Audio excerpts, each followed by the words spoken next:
Hello students, आज हम लोग बात करेंगे वैद्युत रसायन पर। काफ़ी इंटरेस्टेड टॉपिक है आपका।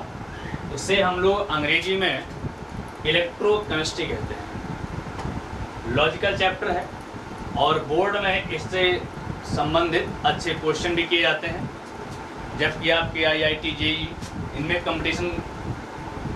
कंपटीशन में भी इसके क्वेश्चन पूछे जाते हैं।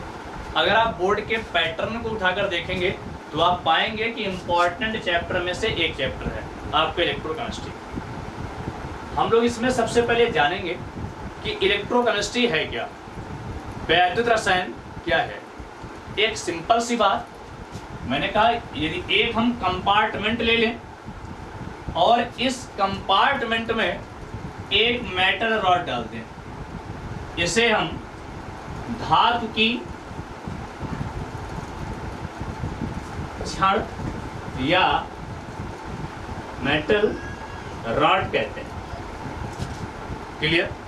हमने कहा थी मेटल रॉड डालते हैं, इसमें कोई एक वैद्युत अपघट्य पदार्थ भर देते हैं, इलेक्ट्रोलाइट सब्सटेंस, वैद्युत अपघट्य पदार्थ भर देते हैं। तो हम पाते हैं कि जो धातु की छड़ है, आप सभी जानते हैं धातु में जो होती है वो इलेक्ट्रॉन का त्याग करती है। इलेक्ट्रॉन के त्याग करने की वजह से इसे हम इलेक्ट्रॉनिक चालक कहते हैं। कौन सा चालक? इलेक्ट्रॉनिक चालक। और जब धारा करंट फ्लो होगी, यहाँ पर धारा बहेगी, तो जो वैद्युत अपघट्य पदार्थ है यह अपने आयन में टूट जाएगा और इसके कारण जो धारा का प्रवाह होगा इसे आयनिक चालक कहते हैं। तो जहां पर यह धात्विक चालक और ये आयनिक चालक मिलते हैं आपस में, तो इनके बीच होने वाली अन्योन्य क्रियाओं का हम लोग करते क्या है? अध्ययन। रसायन विज्ञान की इस शाखा को वैद्युत रसायन कहते हैं, वैद्युत रसायन कहते हैं। अब अगला जो पार्ट है, मैंने कहा हम लोग इसमें डिस्कशन करेंगे डिफरेंट टाइप्स के सेल में जो हम लोग डेली लाइफ में यूज करते हैं, जैसे मोबाइल की बैटरियां हो गई, टॉर्च के सेल हो गए, घड़ी के सेल हो गए। उनसे रिलेटेड टॉपिक पर हम लोग बात करेंगे। आइए पहले हम लोग बात करते हैं इलेक्ट्रोकेमिकल सेल। इसे क्या कहते हैं? Electrochemical cell. इसे अंग्रेजी में इलेक्ट्रोकेमिकल सेल और हिंदी में वैद्युत रासायनिक सेल कहते हैं। क्या कहते हैं? वैद्युत रासायनिक सेल। अब हम लोग ये समझें ये सेल है क्या। तो सेल एक प्रकार की डिवाइस होती है। डिवाइस, सेल एक प्रकार की क्या होती है? डिवाइस, जो इलेक्ट्रिकल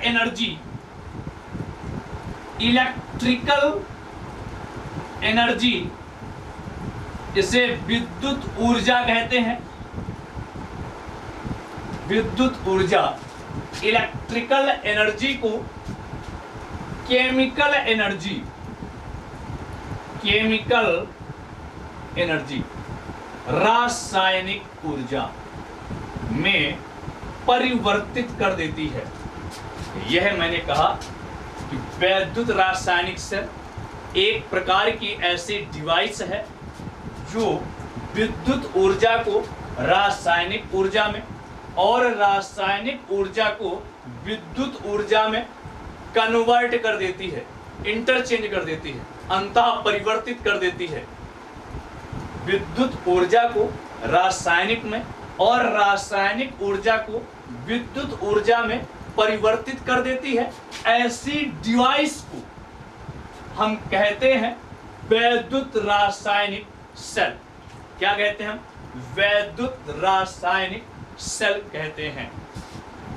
बात सुनना आगे देखिए।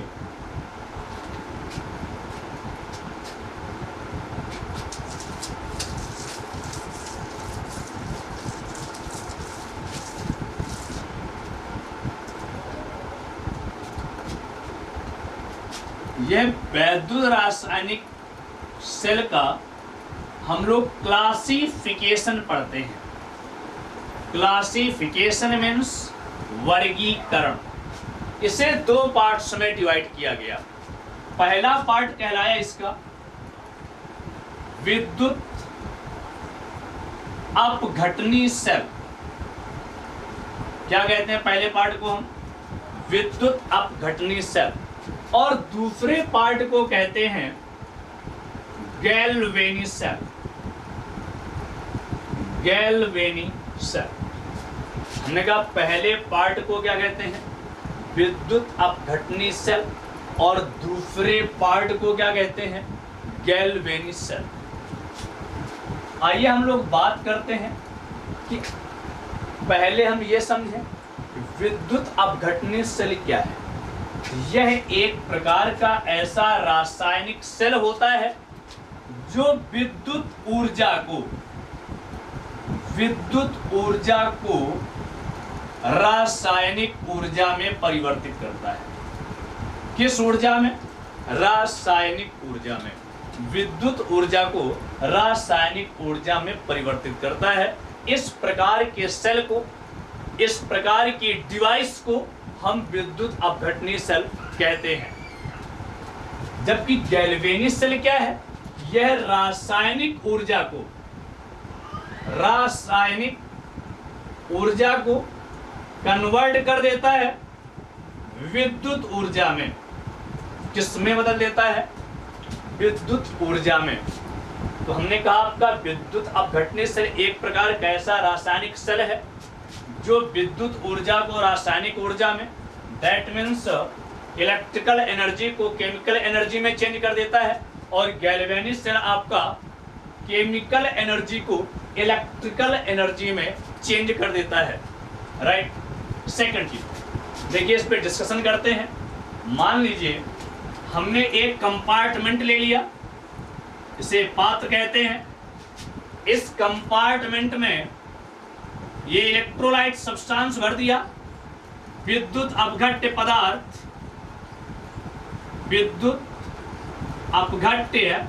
पदार्थ भर दिया हमने। इसमें दो मेटल रॉड जोड़ दी जिनमें एक वर्ग करेगी एनोड का और दूसरा वर्ग करेगी कैथोड का। इन इलेक्ट्रोड पर डिस्कशन हम लोग आगे भी टॉपिक पर करेंगे।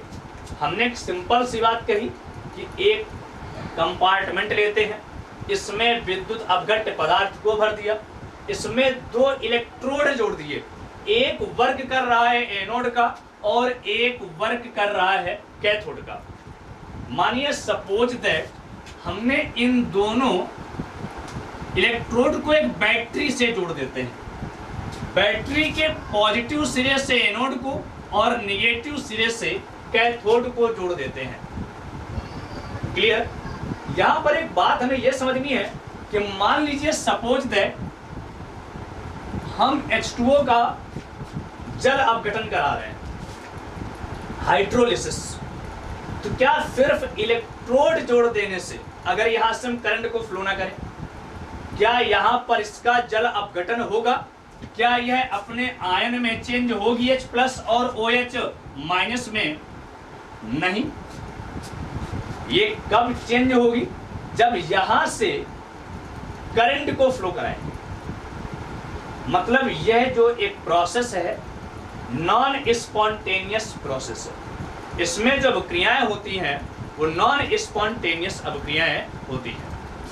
कहने का मीन्स जो सेल्फ से ना हो सके, एक्सटर्नल सोर्स, बाहरी सोर्स की जरूरत पड़े हमें इसके जल अपघटन कराने के लिए, इलेक्ट्रोलाइट को अपघटित करने के लिए एक्सटर्नल सोर्स से ऊर्जा की जरूरत पड़े, तो उसे हम कहते हैं कौन सी reaction? Non spontaneous reaction. Non spontaneous reaction. बात समझ में आ गई? सेकंड चीज, इसमें एनोड का जो ध्रुव होता है वो पॉजिटिव, और जो कैथोड का ध्रुव होता है वो कैसा होता है? निगेटिव। एनोड का जो ध्रुव हुआ वो पॉजिटिव, और जो कैथोड का ध्रुव हुआ उसे क्या कहते हैं हम? निगेटिव चार्ज होता है। कैसा चार्ज होता है, पॉजिटिव, और ये कैसा होता है आपका नेगेटिव। फिर इसके 3 पॉइंट्स पर हमने डिस्कशन किए। विद्युत अपघटन से विद्युत ऊर्जा को किसमें कन्वर्ट कर देता है, रासायनिक ऊर्जा में। इलेक्ट्रिकल एनर्जी को कन्वर्ट कर देता है केमिकल एनर्जी में। नंबर 2, इसका एनोड का ध्रुव कैसा होता है, पॉजिटिव, कैथोड का कैसा होता है, नेगेटिव। नंबर 3, इसमें रासायनिक अभिक्रिया को कंप्लीट करने के लिए या हमें किसी इलेक्ट्रोलाइट सब्सटेंस का अपघटन कराने के लिए एक्सटर्नल सोर्स से ऊर्जा की आवश्यकता होती है। इसलिए यह हमारी कैसी अभिक्रिया होती है, नॉन स्पॉन्टेनियस अभिक्रिया होती है। अब हम लोग बात करते हैं गैल्वेनिक सेल में। इसमें एनोड जो होता है उसका ध्रुव आपका नेगेटिव और कैथोड का ध्रुव कैसा होता है, पॉजिटिव। एनोड का ध्रुव कैसा होता है, नेगेटिव, और कैथोड का कैसा होता है, पॉजिटिव। यह एक प्रकार की स्पॉन्टेनियस रिएक्शन होती है। कैसी रिएक्शन होती है, स्पॉन्टेनियस। कहने का मीन्स इसमें रासायनिक अभिक्रिया को कंप्लीट करने के लिए जो एनर्जी की रिक्वायरमेंट होती है वो एक्सटर्नल सोर्स से नहीं होती, जबकि हमें कहा सेल से ही प्राप्त हो जाती है। कहां से मिल जाती है, सेल से। तो इस टाइप्स के सेल को हम कौन सा सेल कहते हैं, गैल्वेनिक सेल कहते हैं। आइए हम लोग डिस्कशन करते हैं गैल्वेनिक सेल पर।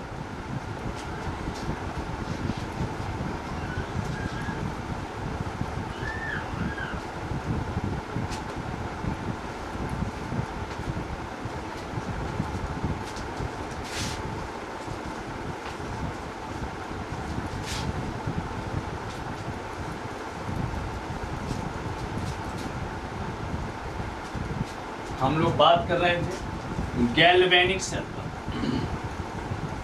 Galvanic cell, galvanic cell. आइए इस पर डिस्कशन करते हैं। देखिए, हमने आपसे कहा यह रासायनिक ऊर्जा को चेंज कर देती है किसमें, विद्युत ऊर्जा में। किसमें चेंज कर देती है, विद्युत ऊर्जा में। इसको समझने के लिए हम 2 कंपार्टमेंट ले लेते हैं। क्या लेते हैं, 2 कंपार्टमेंट ले लेते हैं, जिसमें एक और एनोड, कहने का मीन्स हमने कॉपर, और सेकंड और जिंक ले लेते हैं। हम लोग स्टडी कर रहे हैं जिंक कॉपर सेल में। किस पर स्टडी कर रहे हैं, जिंक कॉपर सेल।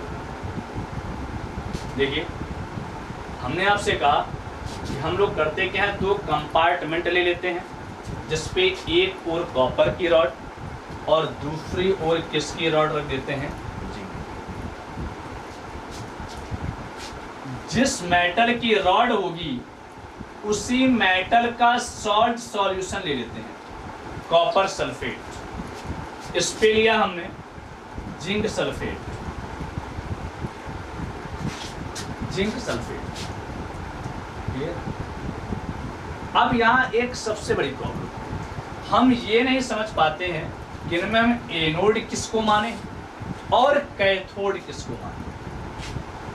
एनोड किसको माने और कैथोड किसको माने। अभी इसमें आगे हम लोग एक सीरीज पढ़ेंगे, रिएक्टिविटी सीरीज। उसे ईसीएस सीरीज भी कहते हैं, विद्युत रासायनिक श्रेणी, और आप जनरली हाई स्कूल में पढ़ चुके हैं। वहां पर आप देखेंगे कि जो जिंक होता है वो मोर रिएक्टिव होता है in comparison to copper. Zinc जो होता है वो मोर रिएक्टिव होता है इन कंपैरिजन टू कॉपर। कहने का means zinc easily electron donate कर देता है, आसानी से इलेक्ट्रॉन को डोनेट कर देता है। तो इस पर कितने चार्ज आ गए, 2 पॉजिटिव चार्ज आ गए। पहले यहाँ पर ऑक्सीडेशन नंबर किसी एटम पर, आप रूल पढ़े हैं कि किसी एटम पर किसी मॉलिक्यूल पर, न्यूट्रल मॉलिक्यूल पर, किसी कंपाउंड्स पर जो ऑक्सीडेशन नंबर होती है वो कितनी होती है, 0। बट किसी आयन पर जितने नंबर आप पॉजिटिव और निगेटिव चार्ज होते हैं वही उसकी ऑक्सीडेशन नंबर होती है। तो यहां पर 0 से कितनी ऑक्सीडेशन नंबर हो रही, 2, मतलब इंक्रीज हो रही है। मतलब क्या हो रहा है यहाँ पर, जिंक का ऑक्सीडेशन क्या हो रहा है, ऑक्सीडेशन। और ऑक्सीडेशन जो होता है वो ऑल टाइम किस पर होता है, एनोड पर। किस पर होता है, ऑक्सीडेशन किस पर होता है, एनोड पर, राइट। तो सेकंड जो होगा ये हमारे पास क्या हो जाएगा, कैथोड। इन दोनों को वोल्टमीटर की हेल्प से जोड़ देते हैं। अब यहां पर देखते हैं कि क्या ये सर्किट हमारा कंप्लीट है, तो हम पाएंगे नहीं, अभी ये सर्किट कंप्लीट नहीं है। हम चाहें तो इसे एक्सटर्नल सर्किट और इसे इंटरनल सर्किट के बोल सकते हैं। इसे ऊपर को एक्सटर्नल सर्किट और इसे इंटरनल सर्किट। तो हम इन दो सर्किट कंप्लीट क्यों नहीं है, क्योंकि ये जो दो कंपार्टमेंट है ये आपस में अटैच नहीं है। तो इनको आपस में अटैच करने के लिए हम लोग ब्रिज साल्ट यूज करते हैं। साल्ट ब्रिज भी बोल देते हैं, साल्ट ब्रिज। साल्ट ब्रिज की हेल्प से इनको जोड़ देते हैं।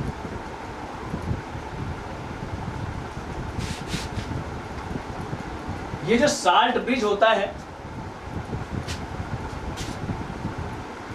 ये ग्लास की एक ट्यूब होती है जिसमें इनर्ट इलेक्ट्रोलाइट सब्सटेंस भरे होते हैं। कौन सब्सटेंस होते हैं, इनर्ट इलेक्ट्रोलाइट,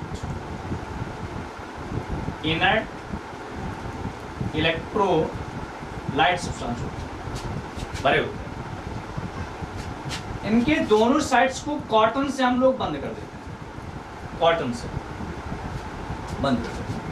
इसे कहते हैं हम साल्ट ब्रिज। हिंदी में से हम सेतु लवण कहते हैं। हिंदी में क्या कहते हैं इसे हम, सेतु लवण, साल्ट ब्रिज कहते हैं। देखिए थोड़ा सा यहाँ पर डिस्कशन करेंगे। मैंने आपसे बोला था कि एनोड पर नेगेटिव चार्ज होता है गैल्वेनिक सेल में, और कैथोड पर कौन सा चार्ज होता है, पॉजिटिव। मतलब यहाँ पर पॉजिटिव चार्ज होता है और एनोड पर आपका नेगेटिव चार्ज होता है। हम लोग यहाँ ये समझेंगे कि नेगेटिव चार्ज आया कैसे। मान लीजिए जिंक रॉड है, ये इलेक्ट्रॉन को डोनेट करेगी, तो यहां से Zn++ और 2 इलेक्ट्रॉन हुए। तो जो Zn++ आया, ये आयन कहां पर आ गए, सॉल्यूशन पर, जो सॉल्ट सॉल्यूशन लिया हमने इस पर आ गए। ये जो यहां पर जो जिंक आयन है Zn++, ये कहां पर आ गए, सॉल्ट सॉल्यूशन में। और जो इलेक्ट्रॉन रह गए ये कहां रह गए, मेटल रॉड पर। इलेक्ट्रॉन जो रह गए वो कहां रह गए, मेटल रॉड पर। मैं बोल रहा हूं ये जो इलेक्ट्रॉन है, इलेक्ट्रॉन ये इलेक्ट्रॉन कहां गए, मेटल रॉड पर। तो जैसे इलेक्ट्रॉन डोनेट होते हैं तो जिंक जो आयन है वो सॉल्ट सॉल्यूशन पर चला गया, और इलेक्ट्रॉन कहां इंक्रीज होते गए, जिंक मेटल रॉड पर, जिस पर इस पे कौन सा चार्ज आता है, आपका निगेटिव चार्ज। क्लियर। और कॉपर पर कौन सा आ जाता है, पॉजिटिव चार्ज। वो कैसे आता है, जब ये कॉपर आयन, 2 मिनट इसे रफ कर दो फिर बात करता हूं।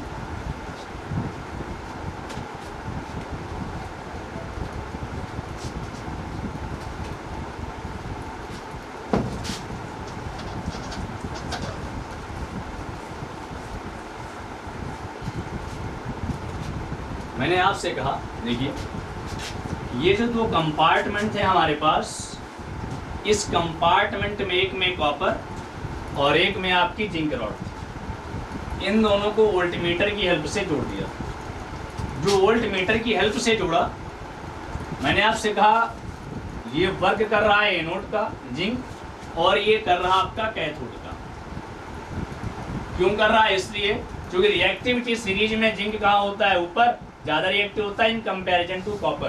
कॉपर की हेल्प में जो जिंक होता है वो मोर रिएक्टिव होता है।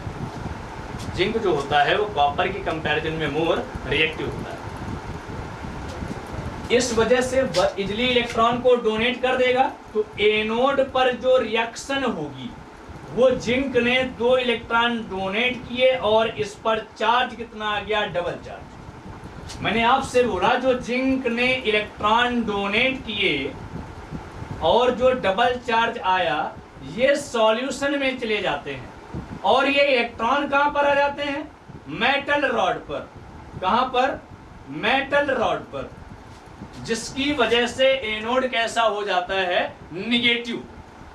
जबकि कैथोड पर रिएक्शन में क्या है कि जो कॉपर आयन है ये इलेक्ट्रॉन को एक्सेप्ट करके कॉपर में कन्वर्ट हो जाता है। कहने का मीन्स यहां पर इलेक्ट्रॉन कंज्यूम हो रहे हैं और जब इलेक्ट्रॉन कंज्यूम होंगे तो इसका पॉजिटिव चार्ज क्या हो जाएगा? इंक्रीज हो जाएगा। पॉजिटिव चार्ज क्या हो जाएगा? इंक्रीज हो जाएगा। तो इस वजह से कैथोड पर पॉजिटिव चार्ज और एनोड पर कौन सा चार्ज आता है? आपका निगेटिव चार्ज। सारी बात समझ में आ गई? किसी कोई प्रॉब्लम नहीं? दूसरी बात और समझ लीजिए कि ऐसा गैल्वेनी सेल जिसमें एनोड जिंक और कैथोड आपका क्या हो? कॉपर, उस गैल्वेनी सेल को डेनियल सेल कहते हैं। कौन सेल कहते हैं? डेनियल सेल कहते हैं। इसे हम वोल्टीय सेल भी कहते हैं, क्योंकि सर्वप्रथम इसकी खोज वोल्टा और डेनियल नामक साइंटिस्ट ने की थी। इस वजह से इसे वोल्टा और गैल्वेनी, तो इस वजह से गैल्वेनी सेल, वोल्ट और वोल्टीय सेल तथा इसे डेनियल सेल भी कहते हैं। अगले टॉपिक पे हम लोग कल डिस्कशन करेंगे। आज आपका टॉपिक यहीं से कंप्लीट।